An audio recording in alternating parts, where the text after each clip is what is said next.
నమస్తే అండి. Welcome back to my channel Guntur Gundamma vlogs. ఎలా ఉన్నారు? బాగున్నారా? నేనైతే కొంచెం డిస్టర్బ్ గా ఉన్నానండి. ఎందుకు ఏంటి అనేది ఈ వీడియోలో అయితే ఖచ్చితంగా మీతో షేర్ చేసుకుంటాను. సో ఇక్కడ నేను నా డైలీ రొటీన్ అయితే చూపిస్తూ వీడియోలో అయితే నేను ఎందుకు ఇలా అన్నాను అనేది క్లియర్ గా చెప్తానండి. సో ఇక్కడ నేను ఏం చేస్తున్నానంటే చట్నీకి పల్లీలు అనేది ఫ్రై చేస్తున్నాను అనమాట. మార్నింగ్ టైంలో ఎందుకోనండి నాకు ఇంకొక 4 చేతులు ఉంటే బాగుండు అనిపించిద్ది. ఎందుకంటే త్వరగా పని అయితే అయిపోతుంది కదా. సో ఇక్కడ పల్లీ చట్నీకి అని చెప్పేసి పచ్చిమిర్చీస్ అనేది ఫ్రై చేసి పక్కన పెట్టాను అనమాట. ఇంకా చిక్కుడుకాయ టమాటా కర్రీ చేద్దాం అన్నట్టు చిక్కుడుకాయలు ఉడికించి పెట్టాను. అలానే టమాటోస్ కట్ చేసుకొని పక్కన పెట్టేసుకున్నాను. ఇంకా పల్లీలు మళ్ళీ ఫ్రై చేస్తున్నాను అనమాట. ఇలా మార్నింగ్ రైస్ అనేది వండేసి పెట్టేశానండి. ఇంకా చట్నీ చేసి అలానే కర్రీ అనేది పొయ్యి మీద వేసి పిల్లలు హడావిడండి కరెక్ట్గా వాళ్ళని టైంకి పంపించాలి కాబట్టి అలా అనిపిస్తూ ఉంటుంది అనమాట. ఇంకా మా పాపకి మళ్ళీ జడలు వేయాలి, ఆమె క్యారేజీ కట్టాలి, ఇవన్నీ చాలా ప్రాసెస్ ఉంటుందండి. నిజంగా మార్నింగ్ టైంలో ప్రతి ఒక్క హౌస్ వైఫ్ ఒక ఎట్లా అంటే నాకేం చెప్పాలా, వాళ్ళని ఎలా పోల్చాలో కూడా తెలియట్లేదు, ఒక ఆదిపరాశక్తి అయితే అయిపోతుంది అనమాట. అన్ని చేతులు లేకపోయినా అన్నింటినీ మొత్తాన్ని కవర్ చేస్తూ ఫైనల్లీ పిల్లల్ని హస్బెండ్ ని అందరినీ పంపించి తనప్పుడు రిలాక్స్ అవుతుందండి. ప్రతి ఒక్క హౌస్ వైఫ్ కి నిజంగా హ్యాట్స్ ఆఫ్ అనేది చెప్తున్నాను. సో ఇంకా నేను ఎందుకు స్టార్టింగ్ ఆ మాట అన్నాను అనేది ఇప్పుడైతే నేను చెప్పాలనుకుంటున్నాను. అది ఏంటి అంటే నేను ఒక వీడియో అప్లోడ్ చేయడం జరిగిందండి. యూట్యూబ్ లో నాకు శాలరీ వచ్చిందో లేదో తెలియాలి అంటే ఈ వీడియో చూడండి అనేసి ఒక వీడియో అప్లోడ్ చేయడం జరిగింది కదా. చాలా మంది మంచిగా రెస్పాండ్ అయ్యారండి. కానీ ఏదో అంటారు చూసారా, ఒక దిష్టి చుక్క లాంటిది ఏదో ఒకటి ఉండాల్సిందే అన్నట్టు నాకు అంత మంచి కామెంట్స్ వస్తే ఆ కామెంట్స్ అన్నింటినీ మర్చిపోయే విధంగా ఒక కామెంట్ అయితే వచ్చిందండి. ఒక మహానుభావుడు ఎంత గొప్పగా పెట్టాడంటే అతనికి మాత్రమే సాధ్యమవుతుందండి ఆ కామెంట్, ఇంకెవరికి కాదనమాట. తను ఏం చూసి అలా పెట్టాడనేది నాకైతే అర్థం కావడం లేదు. నాకైతే చాలా అంటే చాలా బాధ వేసిందండి. అతని కామెంట్ ఏంటంటే, నీకు సారీ సోది ఆపు, నీకు లైకులు రావు, సబ్స్క్రైబర్లు రారు అనేది ఒక శాపనార్థం మనం పెడితే ఎలా ఉంటుంది అలా అన్నాడండి నాకు. బ్రదర్, నువ్వు ఈ వీడియో చూస్తున్నావని అయితే నేను అనుకుంటున్నాను, నీకే చెప్తున్నాను. నువ్వు ఆ మాట అన్నందుకు నేనేం ఫీల్ అవ్వలేదు, కానీ దాని తర్వాత నువ్వు ఇంకొక మాట అన్నావు చూసావా, అందుకు నేను ఫీల్ అవుతున్నాను. అదేంటంటే, సోది ఆపు, నీకు లైకులు రావు, సబ్స్క్రైబర్లు రారు, ముందు కష్టపడు, తర్వాత డబ్బులు తీసుకో అని అయితే అన్నాడండి.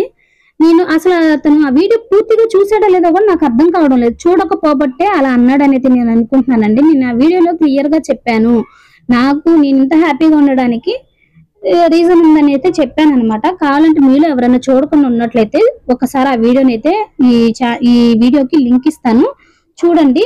నేను ఇప్పుడు అనేది ఎంతవరకు రైటా రాంగ్ అనేది కూడా మీరు నాకు చెప్పండి. ఆ వీడియో చూసి తన గురించి నేను ఇలా మాట్లాడడం రైటా రాంగ్ అనేసి. నేను ఎంత కష్టపడుతున్నానో అది నాకు మాత్రమే తెలుస్తుందండి. అలానే ఒక యూట్యూబర్ కూడా తెలుస్తుంది అనమాట మా కష్టం ఎలా ఉంటుందనేసి. తనకి ఏమనిపించింది, ఎందుకు అలా పెట్టాడో నాకు ఇప్పటికీ అర్థం కావడం లేదు. నేను అసలుకి మంచిగా పెట్టిన కామెంట్స్ కూడా మర్చిపోయానండి. అతను పెట్టిన కామెంట్ మాత్రమే నాకు మైండ్ లో బ్లైండ్ గా ఫిక్స్ అయిపోయింది అనమాట. అంత బాధ వేసింది. అరే నేను ఇంత కష్టపడుతున్నా, తినేంటి ఇలా అనేసాడు, అసలు ఎందుకు అన్నాడు, ఏం చూసి అన్నాడు నాకు అనేది ఇప్పటికీ అర్థం కావడం లేదండి. అయ్యా మహానుభావుడా, ఈ వీడియోలు చేయడం అంటే ఏదో నువ్వు చూసినంత ఈజీ అనుకుంటున్నావేమో, నీ మొబైల్లో డేటా ఉంది చూసేసి ఒక కామెంట్ వేసేద్దాం అన్నట్టుగా అనుకుంటున్నావేమో. అది కాదు నాయన. ఒక వీడియో చేయాలి అంటే దాని వెనక చాలా కష్టం ఉంటుంది. ముందు అది తెలుసుకున్న తర్వాత ఎవరినైనా మాట అనే ముందు ఒక్క నిమిషం ఆలోచించి అంటం ఎంతవరకు కరెక్టా రైటా అనేది అప్పుడు పెట్టు కామెంట్, సరేనా? అతని పేరు కూడా నేను ఇప్పుడు మెన్షన్ చేస్తున్నానండి. తన పేరు వచ్చేసి నరసింహ నాయక్ అనమాట.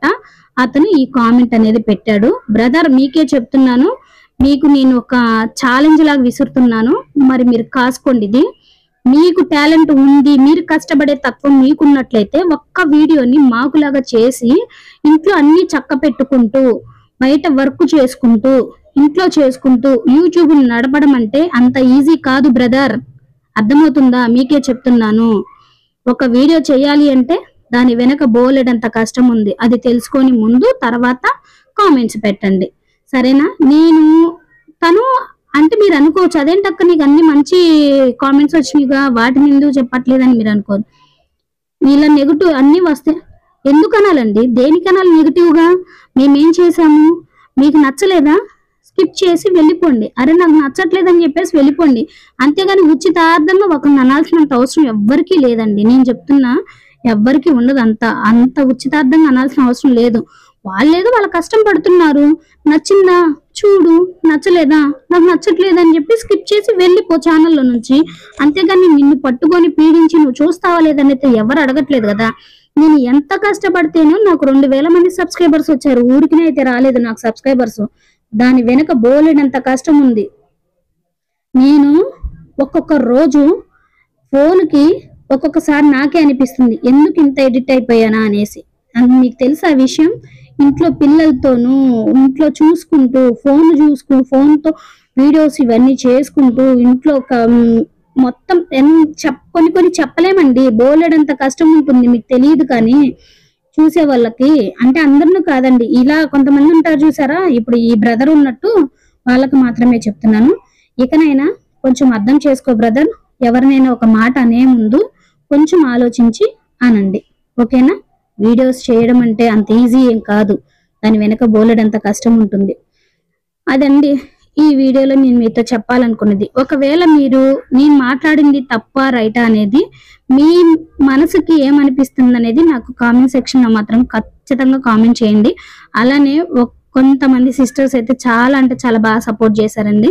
సిస్టర్ మీరు చాలా కష్టపడుతున్నారు, ఖచ్చితంగా మీ కష్టానికి తగ్గ ప్రతిఫలం మీకు దక్కుతుంది, ఎప్పటికైనా మీరు ఖచ్చితంగా శాలరీ తీసుకుంటారు, ఆల్ ద బెస్ట్ అని, కంగ్రాచులేషన్స్ అని ఇలా చెప్పారండి. Thank you so much sisters. ఇలా పెట్టిన ప్రతి ఒక్కరు నాకు సపోర్ట్ చేసిన వాళ్ళకి మీకు థ్యాంక్స్ అనే పదం కూడా ఒక్కొక్కసారి నాకు చిన్నదని అనిపిస్తుందండి. అంతలా సపోర్ట్ చేస్తున్నారు, నేను ఎవరో తెలియకపోయినా. మీ అందరికీ థ్యాంక్ యూ సో మచ్ అండి. ఇక్కడ చూస్తున్నారు కదా, ఈ గిన్నెలన్నీ ఒక రోజు కూడా కాదండి, ఒక పూట నేను కొంచెం హెల్త్ ఇష్యూ వచ్చి తోమకుండా పక్కన పెడితే అన్ని అయినాయి అనమాట. ఇవన్నీ మార్నింగ్ అంటే మీరు ఇవన్నీ మీకోసం చేసుకుంటున్నారు కదండి. అవునండి, మా కోసమే చేస్తున్నాము, కానీ మాలాగా కష్టపడే వాళ్ళు ఉంటారు, వాళ్ళని ఇలా అనకండి అంటున్నాం. నేను అంటుంది ఏంటంటే అలాంటి బ్రదర్స్ కి చెప్తున్నాను అనమాట, ఇలా అనకండి, ఇంట్లో ఇలా చేసుకుంటూ కూడా మేమే చేసుకోవాలన్నీ, తర్వాత కాసేపటికైనా మేమే చేయాలి అవన్నీను. అదండి విషయం. అయితే ఎందుకో మీతో షేర్ చేయాలనిపించింది, చెప్పేశాను అనమాట. ఎవరిని నేను తప్పుగా అనడం లేదు, అర్థం చేసుకోండి. వీడియో నచ్చితే చూడండి, నచ్చకపోతే స్కిప్ చేసి వెళ్ళిపోండి, ఓకేనా? సో ఓకే ఫ్రెండ్స్, ఇప్పటిదాకా కొంచెం డిస్టర్బ్ గా ఉన్నాను. ఇంక ఇక్కడ ఏదో సినిమా షూట్ అయితే అనుకోకండి, పెళ్లికి అనేది వెళ్ళారనమాట. అక్కడ మా ఊళ్ళో కళ్యాణ మండపం అండి, చూస్తున్నారు కదా, చాలా పెద్ద కళ్యాణ మండపం. నాకైతే చాలా బాగా నచ్చిందండి. సెట్టింగ్ కానివ్వండి, ఎందుకు ఇంత బాగా నచ్చిందో తెలుసా?